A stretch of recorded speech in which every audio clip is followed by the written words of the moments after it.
Hello friends, welcome to Manjeet classes. तो बहुत इंतजार के बाद फाइनली आज क्लास 10th के ग्लोबल टैलेंट जो एग्जाम हुआ था उसका हम लोग सेट ए का पेपर सोल्यूशन लेकर आए हैं। तो आइए हम लोग लाइन बाय लाइन हर एक क्वेश्चन एक्सप्लेनेशन को समझते हैं और आप लोग अपने सेट के अनुसार उसमें जो क्वेश्चन होगा आप लोग उसको मिलाते चलिएगा। ठीक है, तो आइए हम लोग चलते हैं क्वेश्चन नंबर 1 की ओर। और क्या कहता है क्वेश्चन नंबर 1? कहता है कि बी की माँ आर की केवल पुत्री है। सॉरी, बी की माँ आर की केवल पुत्री है और ए आर का इकलौता पुत्र है, तो बी का ए से संबंध क्या होगा? जब इसका ब्लड रिलेशन निकालिएगा तो जो बी का ए से संबंध आता है वो मामा भगिना क्या आता है। हालांकि ऑप्शन में नहीं दिया गया है तो इसका सभी का सही हो जाएगा। ठीक है, हम लोग सभी का सही कर दिए हैं। क्लियर। अगला नंबर क्वेश्चन क्या कहता है? एक लड़की का परिचय देते हुए, एक लड़के का परिचय देते हुए विराट ने कहा उसकी माँ मेरी सास की इकलौती बेटी है। उसकी माँ जो है मेरी सास की इकलौती बेटी है, यानी खुद इस लड़के के माँ के बारे में बात कर रहा है। तो बताइए कि विराट जो है उस लड़का से क्या संबंध है? तो विराट जो है वो लड़का का पिता जो है, लड़का विराट का क्या हुआ? पुत्र हुआ। तो option A is the right answer हो जाता है। अगला नंबर क्वेश्चन क्या कहता है कि 12, 33 इज इक्वल टू 57 और 10 और 28 जो है मिलके क्या बनाते हैं? 48, जबकि 14 और 39 बराबर क्या होगा हमको पूछ रहा है। देखिए इस तरह के क्वेश्चन में क्या करना है कि 12 में आपको करना 2 मल्टीप्लाई, 12 में क्या करेंगे? 2 को गुना करेंगे और उसके बाद 33 को जोड़ देंगे। तो इस तरह से आपको आ जाएगा 57। तो सभी में सही करना है। 10 दूनी की 20 और 28 48। उसी तरह 14 दूनी की 28 और 39 जोड़िएगा तो option number A 67 is the right answer हो जाता है। क्लियर। अगला नंबर क्वेश्चन क्या कहता है कि 6, 30, 156 के बाद अगला क्या होगा? हालांकि देखिए इसका भी ऑप्शन मिस प्रिंट है। ठीक है, और ये भी हमारा क्या हो जाता है? गलत हो जाता है। ऑप्शन इसमें नहीं दिया हुआ है। ठीक है, इसका सभी का सही कर दिया गया। क्लियर। अगला नंबर क्वेश्चन क्या कहता है? 10 जनवरी 2006 को सप्ताह में कौन सा दिन था? तो 10 जनवरी 2006 को अगर सप्ताह में निकालिएगा तो आपको जो राइट आंसर आता है वो कौन सा दिन? तो हो जाता है मंगलवार। B is the right answer हो जाता है। कौन सा? मंगलवार हो जाता है। अगला नंबर क्वेश्चन क्या कहता है? छठा नंबर के नीचे देगा चित्र में त्रिभुजों की संख्या ज्ञात कीजिए। त्रिभुज की संख्या ज्ञात करने के लिए इसमें टोटल 32 त्रिभुज है। कैसे देखिए गिनते हैं? 1 2 3 4, 4 को यहाँ सबको जोड़िएगा तो आपको कितना आ जाएगा? 2 1 3 और 3 6 4 10 10 10 20 10 30 30 को यहाँ और ये पूरा 31 और ये क्या हो जाएगा? 32। टोटल कितना त्रिभुज होते हैं? 32 त्रिभुज राइट आंसर हो जाता है। क्लियर। चलिए 7 नंबर क्वेश्चन क्या कहता है? जिस प्रकार चर्च का संबंध ईसाइयों से है उसी प्रकार सिनागोग का संबंध किससे है? सिनागोग का संबंध किससे है? तो जिस तरह चर्च का संबंध ईसाइयों से है उसी तरह सिनागोग का संबंध यहूदियों से हो जाता है। Option number A is the right answer. किसी क्लियर। अगला नंबर क्वेश्चन क्या कहता है? 8 नंबर पी क्यू से लंबा है। ध्यान दीजिए, पी क्यू से लंबा है और एस से लंबा है। यदि एस क्यू से लंबा है तो ये पी से छोटा है और पी एस से छोटा है तो सबसे लंबा कौन? तो सबसे लंबा आर हो जाता है। Option number B. अगला नंबर क्वेश्चन क्या कहता है कि राखी जो है 3 मीटर उत्तर क्यों चलती है? मान लीजिए एक लड़की है राखी, वो 3 मीटर उत्तर चली। कहां सर? 3 मीटर उत्तर चलती है।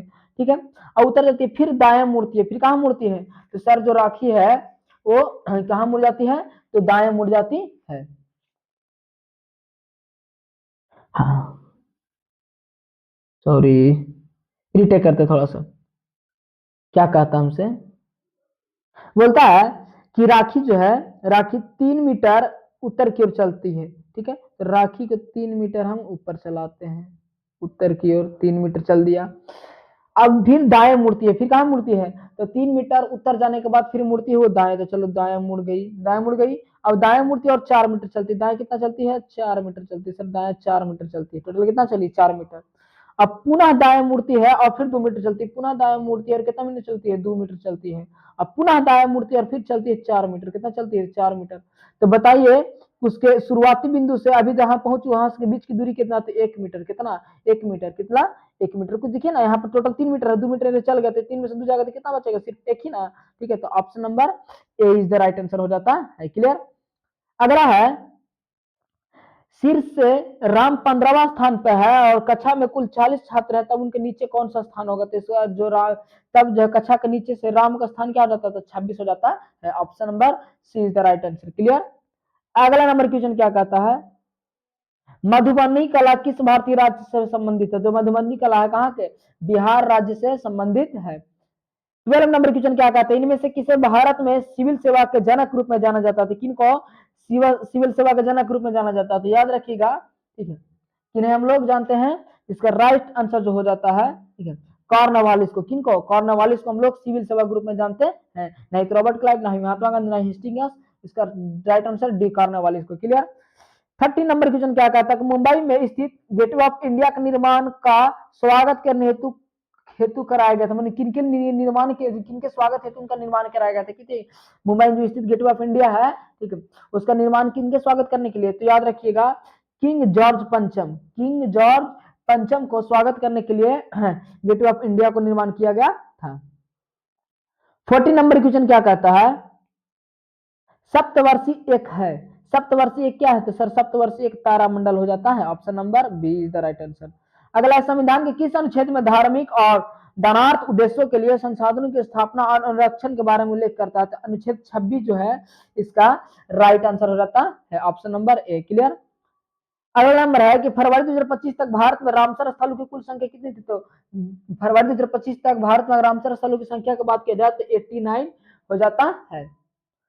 70 नंबर क्वेश्चन क्या कहता है? वर्तमान में अजय बंगा का वैश्विक संगठन के अध्यक्ष कौन थे? तो कौन था? विश्व बैंक जो हो जाता है अजय बंगा का वैश्विक संगठन था। अगला नंबर क्वेश्चन 80 नंबर, नवंबर 2024 में भारत के नए नियामक एक महालेख परीक्षक के रूप में किसे नियुक्त किया जाता है? किसे नियुक्त किया गया? तो याद रहे, के संजय मूर्ति को सीएजी का महालेख परीक्षक के रूप में नियुक्त किया जाता है। ठीक है, के संजय मूर्ति। 90 नंबर क्वेश्चन का था टाटा स्टील शतरंज टूर्नामेंट 2025 में विलक्ष खिताब किसने जीता? याद रखिएगा, टाटा स्टील शतरंज टूर्नामेंट 2025 में विलक्ष खिताब जो जीतने वाले थे कौन? Magnus Carlsen. कौन? Magnus Carlsen is the right answer हो जाता है। 20 नंबर क्वेश्चन क्या कहता है? निम्नलिखित में कौन सा देश सार्क का सदस्य है? निम्नलिखित में कौन सा देश सार्क का सदस्य है? तो कौन? अफगानिस्तान जो है सार्क का सदस्य है, बाकी सब सार्क का सदस्य नहीं है। क्लियर। 20 नंबर की क्या हो जाएगा? ऑप्शन नंबर ए हो जाता है।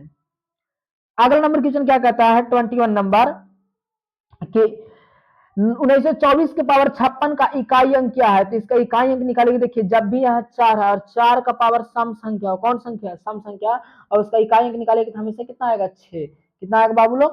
6। तो इसका राइट आंसर क्या रहता है? बी। देखिए ना, टोटल का पावर है लास्ट में 4 है, इसका भी पावर में सम संख्या है कि नहीं? तो इसका आंसर क्या आ जाएगा? बी इज राइट आंसर, 6 हो जाता है। अगला नंबर क्वेश्चन क्या है? 1/1 multiply 3 plus 1/3 multiply 5 plus 1/5 multiply 7 dot dot dot plus 1/21 multiply 23 का मान जो होगा, इसका देखिए बहुत बहुत बड़ा कैलकुलेशन है और यहाँ पे हटेगा नहीं। इसका जो राइट आंसर आप लोग याद रखिएगा, क्या आ जाता है इसका right answer? Option number A 11/23 हो जाता है। अगला है, इसका जब सोल्यूशन कीजिएगा आपको तो इसका आंसर 70 हो जाता है। कट छड़ के कितना आएगा? 70। क्लियर। अगला है 24 नंबर की 5 अंकों की वह छोटी से छोटी संख्या क्या होगा जो 54, 120, 36 से पूर्णतः विभाज्य होगा? थोड़ा सा मिस्टेक है, लिखा हुआ टाइपिंग मिस्टेक है, याद रखिएगा। कौन सा? तो सबसे छोटी संख्या जो है 12,960 एक ऐसी संख्या है जो 54 से 120 से 36 से पूर्णतः विभाज्य होता है और सबसे छोटा भी है। क्लियर। अगला नंबर क्वेश्चन क्या है? प्रथम 10 प्राकृतिक संख्याओं का धनों का औसत क्या होगा? तो प्रथम 10 प्राकृतिक संख्याओं का धनों का जो औसत निकालिएगा तो आपको आ जाएगा option number A 302.5 is the right answer. Clear. 26 number question क्या कहता है? देखिए, इसका भी ऑप्शन मिसप्रिंट है, इसमें सभी का सही कर दिया गया। ठीक है, ए की आय जो है बी की 20 से 20% अधिक है तो बी की आय ए की आय से कितना प्रतिशत अधिक होता है? सभी का सही कर दिया गया, क्योंकि इसमें क्या है, थोड़ा सा मिसप्रिंट आ गया है। क्लियर।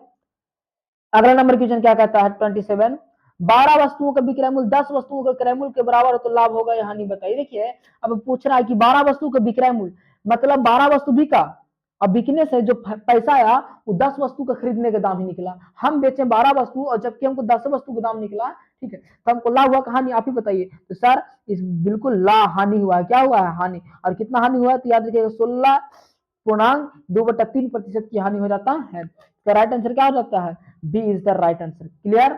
चलिए, अगला नंबर क्वेश्चन क्या कहता है? अगला नंबर क्वेश्चन की ओर चलते हैं हम लोग। तो 28 नंबर क्वेश्चन कहता है कि दो संख्या जिसका अनुपात 3:4 के अनुपात में है, जिनमें से प्रत्येक में 12 बढ़ाने पर अनुपात जो 9/10 हो जाता है, तो संख्या ज्ञात कीजिए। आइए तो कैलकुलेशन करते हैं। ठीक है। बोलता है कि दो संख्या मान लिया, पहला संख्या बराबर 3x और दूसरी संख्या बराबर क्या मान लेते हैं 4x के अनुपात में उन्हें में से प्रत्येक में 12 बढ़ाने पर, 3 के अनुपात में क्या कर देंगे 12 बढ़ाएंगे, 3x plus 12 upon 4x plus 12, 4x plus 12 करेंगे तो हमको कितना आ जाता है, तो यह आ जाएगा सर 9/10, 9/10 आ जाता है। और इसको जब कैलकुलेशन कीजिएगा, ठीक है, तो कैलकुलेशन करने का जब फाइनली आंसर आएगा, देखिए यहाँ से यहाँ इसको गुना कीजिएगा, इसको से यहाँ गुना कीजिएगा और एक से x घटाइएगा, तो टोटल इसका जो आंसर आएगा ऑप्शन, ठीक है, कौन, ऑप्शन नंबर सी 6:8 आ जाता है, 6:8। क्लियर। 29 नंबर क्वेश्चन क्या कहते हैं, यदि किसी काम को 16 दिन में करता है और ए और बी दोनों मिलकर 12 दिन में करते हैं, तो बी अकेले उस काम को कितना दिन में करेगा। सर हमको पता नहीं है कि बी कितना दिन में करेगा, तो मान लीजिए नहीं पता, तो मानिए कि बी किसी काम को, बी जो है किसी काम को 1/x दिन में करेगा, कितना दिन में करेगा 1/x दिन में। क्लियर। किसी बी जो है किसी एक काम को x दिन में करता है, हमने मान लिए, चलिए सर मान लिए। अब हमको ए पता है, ए हमको दिया हुआ है, तो ए जो है किसी काम को कितना दिन में करता है, तो ए किसी काम को सर 16 दिन में करता है। अब दोनों मिलकर कितना दिन में करेंगे, ठीक कर दे रहे हैं, तो बोलता है दोनों मिलकर जो है 12 दिन में कर दे रहे हैं। चलिए आइए कैलकुलेट करते हैं, तो बी अकेले कितना दिन में करेगा। तो देखिए यहाँ पर ए जो है किसी काम को 1/16 दिन में करता है, जबकि बी 1/x दिन में करते हैं। एक काम को 16 दिन में करता है, एक काम को x दिन में, को पता नहीं है, और दोनों मिल जाते हैं तो कितना काम हो जाता है 12। क्लियर। यही नहीं करना है, अब कुछ नहीं करना, हमको x के इधर x रखेंगे, ठीक है, 1/12 इधर है, ठीक है, इधर प्लस में उधर भेजेंगे तो क्या हो जाएगा माइनस में 1/16। अब यहाँ पर इन लोग हम क्या निकालेंगे एलसीएम, तो 12 और 16 का एलसीएम निकालेगा, तो इनका एलसीएम निकाल लीजिए, तो आ जाएगा आपको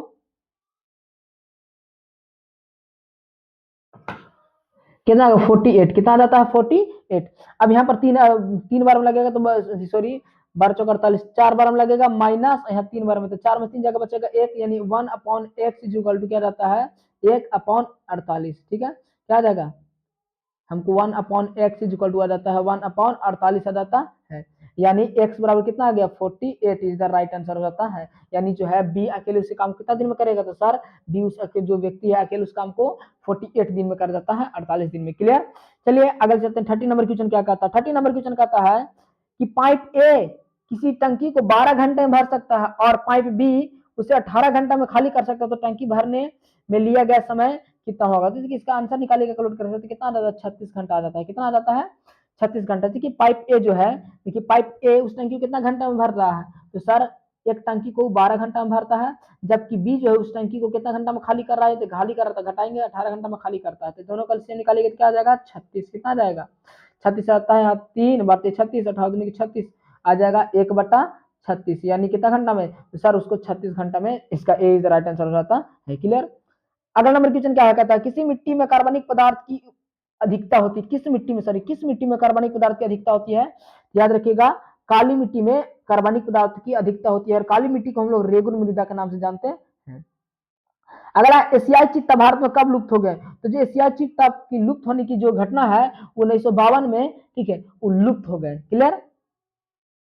33 नंबर क्वेश्चन क्या कहता है, 33 नंबर क्वेश्चन कहता है कि भारत में सर्वाधिक वर्षा कराने वाला स्थान कौन है, तो मासिनराम सबसे अधिक वर्षा होता है, मासिनराम में सबसे अधिक वर्षा होता है। क्लियर, याद रखिएगा। अगला नंबर क्वेश्चन क्या है 34, दिल्ली में हौज खास का निर्माण किस सदी में हुआ था, तो याद रखिएगा 15वीं सदी में दिल्ली में हौज खास का निर्माण हुआ था।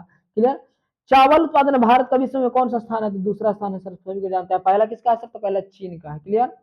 चलिए हरित बाली रोग किससे संबंधित है, हरित बाली रोग किस फसल से, सर बाजरा जो है फसल एक तरह के उससे संबंधित होता कौन, हरित बाली रोग। क्लियर। अगला 37 नंबर क्वेश्चन क्या कहता है, वर्तमान समय भारत का सबसे लंबा राष्ट्रीय राजमार्ग क्या है, तो वर्तमान समय में भारत का सबसे लंबा राष्ट्रीय मार्ग है नेशनल हाईवे 44, जो कि ऑप्शन में नहीं है, तो इसको हम सभी का करेक्ट कर दिए हैं। क्लियर, यानी ए बी सी डी जो भी सही है सभी का सही मान दिया, क्योंकि ऑप्शन में मिस प्रिंट हुआ था और नहीं दिया गया था। देखिए यहाँ पर 9 की जगह 4 लिखना था, मिसप्रिंट टाइपिंग की वजह से यहाँ पर नहीं लिखा है। क्लियर।